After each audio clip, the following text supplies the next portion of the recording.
Assalamualaikum students, this is Aisha Fatma. Welcome to my YouTube channel. So today we start chapter number 6 mechanical properties of matter. आज हम लोग chapter number 6 start करेंगे जिसका नाम है mechanical properties of matter. हम लोग इसका इंट्रोडक्शन पढ़ेंगे। लोगों ने छोटी क्लासेस में पढ़ा है कि हमारे इर्द गिर्द जितनी भी चीज़ें हैं वो मैटर से बनी हैं। तो जो मैटर जो है वो 3 स्टेट्स में एग्जिस्ट करता है, सॉलिड, लिक्विड एंड गैस। ठीक है, तो जो उनकी स्टेट्स होती हैं वो अट्रैक्टिव फोर्स पे डिपेंड करती हैं। उन जो मैटर होता है उनके जो एटम्स और मॉलिक्यूल्स के दरमियान जो है जो अट्रैक्टिव फोर्सेस एग्जिस्ट करती हैं वो स्टेट भी उन्हीं पर डिपेंड करती है, अट्रैक्टिव फोर्स पे।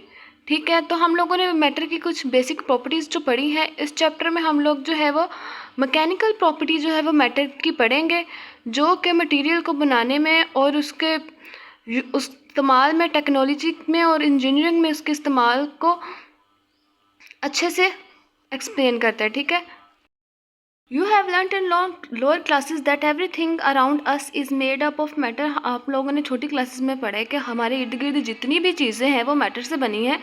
The matter normally exist in solid, liquid and gaseous state. जो मैटर जो है वो सॉलिड, लिक्विड और गैशियस स्टेट में एग्जिस्ट करता है। These states are due to attractive force that exist between the atoms and molecules.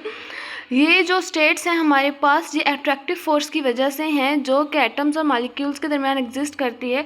We already studied some basic properties matter. हम लोगों ने मैटर की कुछ बेसिक प्रॉपर्टीज़ पढ़ी हैं।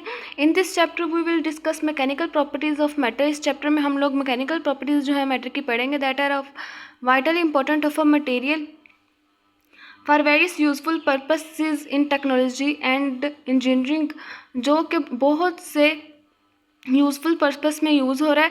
टेक्नोलॉजी और इंजीनियरिंग के बहुत से यूज़फुल पर्पस में जो है वो इस्तेमाल होता है। The main content including in this chapter, जो मेन कंटेंट है इस चैप्टर में जो इंक्लूड है वो है डिफॉर्मेशन ऑफ सॉलिड। सॉलिड की शक्ल का बदल जाना due to some applied force, जब हम उस पर अप्लाइड फोर्स अप्लाई करते हैं। डेंसिटी एंड प्रेशर और उस प्रेशर।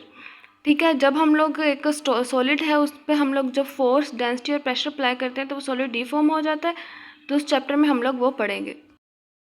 तो हमारे पास है डिफॉर्मेशन ऑफ सॉलिड। अच्छा, आप लोगों ने देखा होगा कि अक्सर लड़कियां जो है वो सर पे पोनी पहनती हैं, ठीक है, रबर बैंड।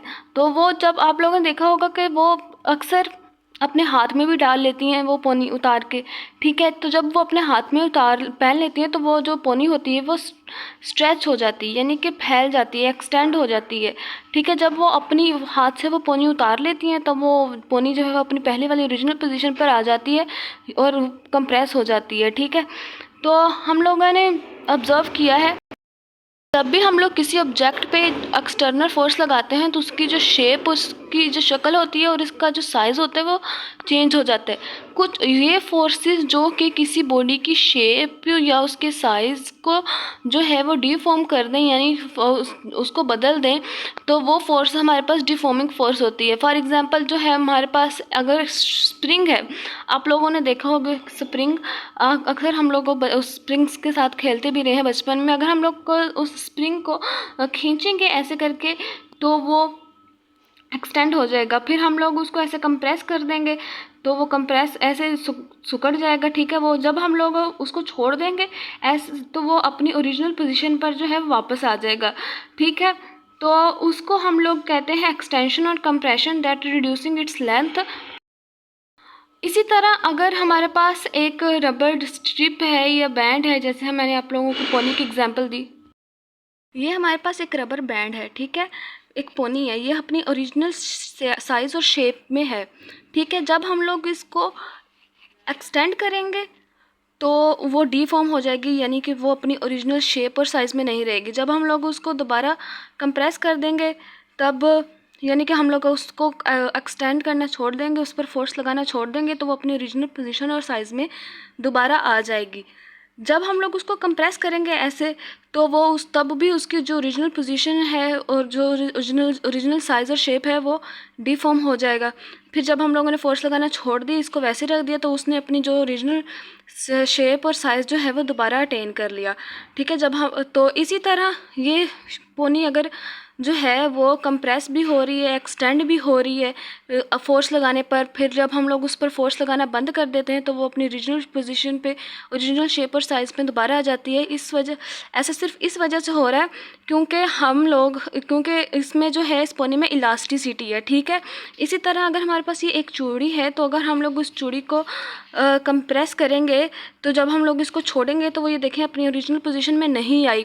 क्यों नहीं आई ओरिजिनल शेप में? क्योंकि इसमें इलास्टिसिटी नहीं है। अगर हम लोगों ने इसको उसकी ओरिजिनल शेप में लाना है तो हम लोग इसको नहीं ला सकते क्योंकि ये डिफॉर्म हो चुकी है फोर्स लगाने की वजह से, और इसमें इलास्टिसिटी नहीं है। इस वजह से ये चूड़ी जो है अपनी ओरिजिनल शेप में नहीं आई। इसी तरह अगर ये एक पोनी है, हम लोग इसको बहुत ज़्यादा एक्सटेंड कर रहे हैं, बहुत ज़्यादा एक्सटेंड कर रहे हैं, यानी कि जो उसकी इलास्टिक लिमिट है उससे ज़्यादा फोर्स लगा रहे हैं, तो ये बॉडी जब हम लोग फोर्स लगाना बंद कर देंगे तो ये जो बॉडी है हमारे पास वो अपनी ओरिजिनल शेप में नहीं आएगी जब हम लोग उसकी इलास्टिक लिमिट से ज़्यादा फोर्स लगाएंगे। तरह टेनिस के खेल में जो हम लोग प्लेइंग इंस्ट्रूमेंट्स यूज़ करते हैं यानी कि रैकेट और शटल, जब हम लोग शटल जो है वो चिड़ी है उसको छक्के से जो है एक दफ़ा हिट करते हैं तो कुछ देर के लिए वो शटल और रैकेट जो है वो डीफॉर्म हो जाते हैं, ठीक है। लेकिन कुछ देर बाद वो अपनी जो है पोजीशन जो है वो शेप जो है वो दोबारा अटेन कर लेते हैं। ऐसा सिर्फ इस वजह से होता है क्योंकि उन दोनों में इलास्टिसिटी है। We have observe that external force can be applied on an object can change its size और shape. Such a force is known as deforming force. हम लोगों ने ऑब्जर्व किया है कि जब हम लोग किसी ऑब्जेक्ट पे एक्सटर्नल फोर्स लगाते हैं तो उसकी जो साइज़ है और शेप जो है वो चेंज होता है, तो वो फोर्स जो हम लगा रहे हैं वो डिफॉर्मिंग फोर्स है। For example an appropriate force applied to a spring can increase its length card extension. जब हम लोग किसी स्प्रिंग पे एक फोर्स लगाते हैं तो उसकी लेंथ बढ़ जाती है जिसको एक्सटेंशन कहते हैं। और काज कंप्रेशन और जो फोर्स हम लोग उसको कंप्रेस करने के भी लगाते हैं वो फोर्स कंप्रेशन करती है, दैट रिड्यूस इस लेंथ। और कंप्रेशन जो है वो स्प्रिंग की लेंथ को रिड्यूस करती है, जबकि एक्सटेंशन जो है वो स्प्रिंग की लेंथ को इंक्रीज़ करती है। अब देखें, अगर बॉडी पे ये हमारे पास एक रबर बैंड है, हम लोगों ने इस पर एक्सटेंशन लगाई तो उसकी लेंथ इंक्रीज़ होगी। जब हम लोगों ने इसको कंप्रेस किया तो उसकी लेंथ जो है वो रिड्यूस होगी। सिमिलरली स्ट्रेच्ड रबर स्ट्रिप और band come to its original shape and size on removing the applied force. जब जैसा कि हमारे पास जो रबर स्ट्रिप्स हैं और बैंड्स हैं वो अपने ओरिजिनल पोजीशन पे आ जाते हैं जब हम लोग उन पर अप्लाइड फोर्स लगाना बंद कर दें। मैंने tennis ball is hit by racket, अगर टेनिस बॉल है हम लोग उसको रैकेट से हिट करते हैं, ठीक है। The shape of tennis ball and racket also string are distorted और डिफॉर्म्ड। जो टेनिस और जो बॉल है जो हमारे पास रैकेट है उसकी जो शेप है वो कुछ देर के लिए डिफॉर्म हो जाएगी। They agree again there original shape after bouncing off the ball by the racket. तो वो बॉल जो है वो अपनी ओरिजिनल पोजीशन दोबारा अटेन कर लेगी जब वो रैकेट से बाउंस करने के थोड़ी देर बाद वो अपनी जो पोजीशन है, शेप है, वो दोबारा अटेन कर लेगी। And body is said to be elastic. इस तरह की बॉडी को हम लोग कहते हैं इलास्टिक है, इलास्टिक बॉडी है। If after removal of deforming force, अगर हम लोग डिफॉर्मिंग फोर्स लगाना बंद कर दें, it restore its original size and shape. Only सिर्फ और सिर्फ वही बॉडी जो है वो अपने ओरिजिनल साइज और शेप जो है वो रिस्टोर करती हैं जिनके पास इलास्टिसिटी होती है। This property of material is known as elasticity. ऐसी मटेरियल जिनके जो अपनी ओरिजिनल शेप और साइज़ जो है दोबारा अटेन कर लें जब हम लोग अप्लाइंग फोर्स जो है रिमूव कर दें, तो ऐसी बॉडीज़ जो हैं वो उनके पास इलास्टिसिटी होती है। Due to this property we can determine the strength of the material. हम लोग मटेरियल की स्ट्रेंथ जो है वो जान सकते हैं। Deformation produce under the action of force, और उस डिफॉर्मेशन को जान सकते हैं जो कि एक्शन ऑफ फोर्स के अंडर जो है प्रोड्यूस हुई। Most of material are elastic up to a certain limit. बहुत से मटेरियल जो है वो सर्टेन लिमिट तक इलास्टिक हैं। Beyond the elastic limit the change becomes permanent. अगर हमारे पास एक पोनी है, हम लोग इसकी इलास्टिक लिमिट से ज़्यादा इस पर फोर्स लगाएं, बहुत ज़्यादा खींच दें, तो वो परमानेंटली डिफॉर्म हो जाएगी जब हम लोग उसकी इलास्टिक लिमिट से ज़्यादा उस पर जो है फोर्स अप्लाई करेंगे।